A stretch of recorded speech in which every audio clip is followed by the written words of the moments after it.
Kita merdeka hanya dari segi fizikal luaran, tapi dari segi dalaman kita masih lagi memeluk ideologi luaran. Bagi pendapat saya, Malaysia masih belum merdeka sepenuhnya lah. Kita faham rukun-rukun negara. Kita nak adakan satu sistem pendidikan kebangsaan macam Indonesia dan Thailand dan terlambat.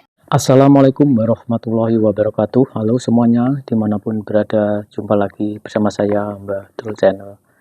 Saya ucapkan selamat datang yang baru menemukan dan baru bergabung ke channel ini. Dan saya ucapkan terima kasih yang sudah mensupport dan mendukung channel ini. Semoga teman-teman semua selalu dalam keadaan sehat, selalu baik-baik saja. Semoga dipermudah dan diperlancar urusannya, aktivitasnya, dan semoga selalu dalam keadaan bahagia. Oke teman-teman, di sini ada video yaitu milenial Malaysia dan tokoh Malaysia membahas tentang kemerdekaan di negaranya. Dia anggap kemerdekaan di negaranya belum seutuhnya merdeka, beda dengan Indonesia dan Thailand.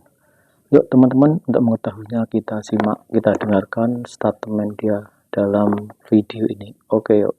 Malaysia ingin menumbuhkan nasionalisme dan patriotisme warganya seperti yang terlihat di Indonesia. Di Indonesia, semangat kebangsaan sangat kuat, terutama saat mendukung tim nasional di berbagai ajang olahraga, merayakan hari kemerdekaan, dan dalam kehidupan sehari-hari. Rasa cinta tanah air yang tinggi ini menjadi inspirasi bagi banyak negara, termasuk Malaysia. Patriotisme. Soekarno sekalipun meletakkan kuasa untuk negara bangsa. Dalam konteks patriotisme, kita melihat ada yang sanggup mengorbankan nyawa dan juga harta demi negara bangsa. Dalam konteks itu, saya nak minta pandangan intelektual dua untuk melihat pada bagaimana mungkin kita melihat ke arah pembentukan politik baru sebagai sesuatu yang perlu sinonim dengan takrif definisi dan ideologi negara bangsa era kurun ke-21, kerana ia perlu jiwa besar bagi memasukkan runtunan-runtunan bicara wara atau diskurs yang kita sebutkan tadi. Tadi Kamaru ada menyentuh persoalan bagaimana Indonesia yang dilihat sebagai negara bangsa. Pada saya, kita juga tidak boleh lari pada sejarah. Indonesia itu perjuangan kemerdekaan dia dengan buluh runcing. Istilah yang digunakan, ini perjuangan yang berdarah. Berbanding dengan sejarah di Malaysia, pembentukan Malaysia ini, kemerdekaan Malaysia ini penuh dengan bargaining and negotiation.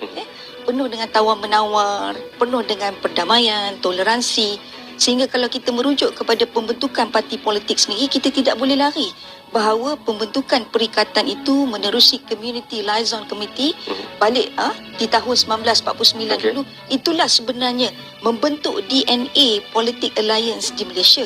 Dan persoalan Cameron, adakah kita boleh mengubah landscape politik ini, governance ini kepada sesuatu yang lebih united?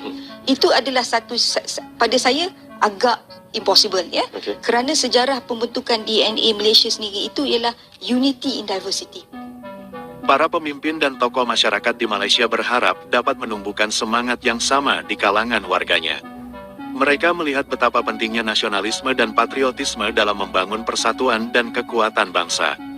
Upaya untuk mencapai hal ini melibatkan berbagai program pendidikan, kampanye kesadaran, dan kegiatan yang menumbuhkan rasa kebanggaan terhadap identitas nasional. Saya nak tanya pendapat Puan mengenai konsep bangsa Malaysia yang dilaungkan oleh generasi sekarang ni. Sebab yang kita bincangkan tadi adalah bangsa Melayu. Apa pandangan Puan tentang bangsa Malaysia ni? Bangsa Malaysia ni bangsa Malaysia ni tidak boleh ada.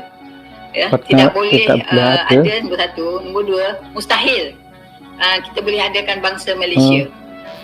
Dan saya sebutkan tadi ras-ras bangsa tu tak banyak. Katalah bolehkah mereka sebut sebagai bangsa New Zealand? Tak ada. Ada dalam buku mana pun yang katakan bangsa New Zealand. Bangsa Singapura, ada ke bangsa Singapura? Tak ada. Because pecahan ras-ras bangsa ni dia terjadi, saya sebut tadi, akibat daripada evolusi pembentukan tu makan masa yang lama. Itu nombor satu. Nombor dua, untuk nak jadikan bangsa satu bangsa, dia punya ciri-ciri, banyak ciri-ciri mereka sama, keserasian apa tu sama. Dengan bangsa asing kita susah nak sama. Susah. Nombor satu, agama. Nombor dua, pemakanan. Susah nak sama, nak katakan bangsa Malaysia susah.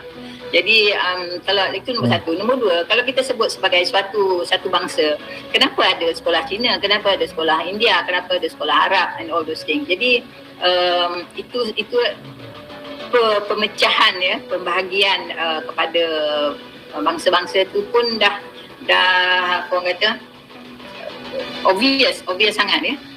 Jadi itu nombor dua. Nombor tiga, kalau kita sebut bangsa Malaysia, kita menguburkan sendiri bangsa kita. Bangsa Cina terkubur, bangsa India terkubur, bangsa Melayu pun terkubur. You think they want to kuburkan bangsa dia? I don't think so. Takkan kita nak kuburkan bangsa kita, ya? Kita patut berbangga ya. The word is bangga dengan bangsa sendiri. Mereka bangga dengan bangsa mereka itu sebab mereka bercakap bahasa mereka sendiri. Dia tidak cakap dengan bahasa Melayu sebagai bahasa utama mereka macam di Indonesia ataupun di Filipina. Walaupun ada orang luar masuk, dia bercakap bahasa nasional. Bahasa itu tidak terjadi dekat Malaysia ni, tak terjadi. Masing-masing ikut perangai masing-masing. Lepas tu nak tekan kita. On other matters, they want everything sama rata. On dia punya tu, dia tak nak.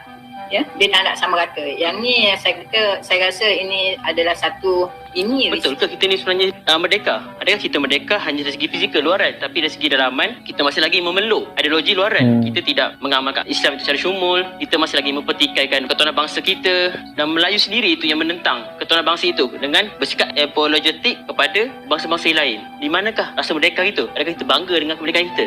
Bagi pendapat saya, Malaysia masih belum merdeka sepenuhnya lah, kerana masih lagi banyak isu seperti bendera terbalik kan, masih lagi ada pemumpaikan jata negara, masih ada lagi yang tidak faham rukun-rukun negara. Even lagu negaraku pun sendiri masih ramai yang tak hormat. Bila kita dengar lagu negaraku, kita sendiri tak berdiri untuk hormat lagu negaraku kan. Kenapa jadi begitu? Sebab kita sendiri masih tak faham identiti negara. Hari ini kita kata kita nak adakan satu sistem pendidikan kebangsaan macam Indonesia dan Thailand, dah terlambat. Mereka lakukan itu sebelum merdeka. Thailand dibuat dalam tahun 1932. Indonesia masih tak merdeka, satu bangsa, satu negara, satu bahasa. Sumpah Pemuda di 1928.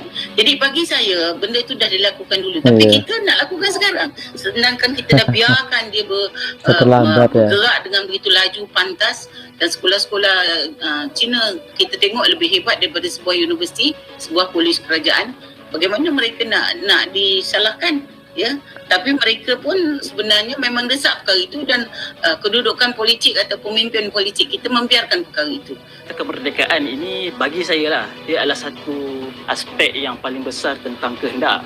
Biasa kita kesentuh tentang orang yang belum merdeka ni hamba lah. Hamba ni memang dia punya kehidupan dia ataupun diri dia sendiri adalah seorang yang tidak ada kehendak hidup. Kerana kalau kita lihat dari sudut konsep, orang yang hidup dia dilahirkan sebagai seorang hamba. Bila mana hamba ni dia tidak ada kehendak, jadi bila mana dia dimerdekakan, dia tidak mungkin hidup dalam keadaan yang betul-betul sepenuhnya merdeka walaupun dia telah dimerdekakan oleh Tuhan dia. Sebab hamba ni bila mana dia asas dia tak ada kehendak dalam diri dia, jadi menyebabkan dia tidak mampu untuk hidup secara bersendiri, dia tidak mampu hidup secara berdikari, dia tidak mampu untuk menentukan hal tuju hidup dia sendiri. Jadi itu orang hamba walaupun dia telah dimerdekakan oleh Tuhan dia.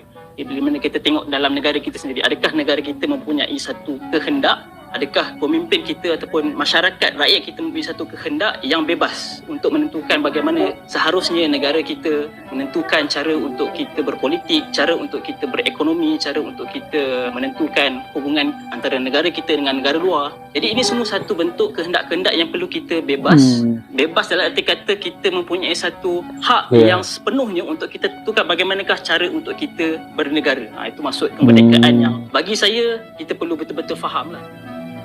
Dengan menanamkan nilai-nilai nasionalisme dan patriotisme, Malaysia berharap dapat membangun masyarakat yang lebih solid, berdaya saing, dan penuh semangat juang seperti yang telah ditunjukkan oleh Indonesia. Dalam video tadi, tokoh Malaysia menyebutkan kemerdekaan Indonesia melalui perjuangan, sedangkan kemerdekaan Malaysia melalui musyawarah. Nah, semoga video tadi menjadi informasi dan bermanfaat untuk teman-teman semua. Terima kasih yang sudah menonton dan sudah subscribe. Yang belum subscribe, silahkan subscribe karena subscribe itu gratis. Oke, saya minta undur diri. Wassalamualaikum warahmatullahi wabarakatuh.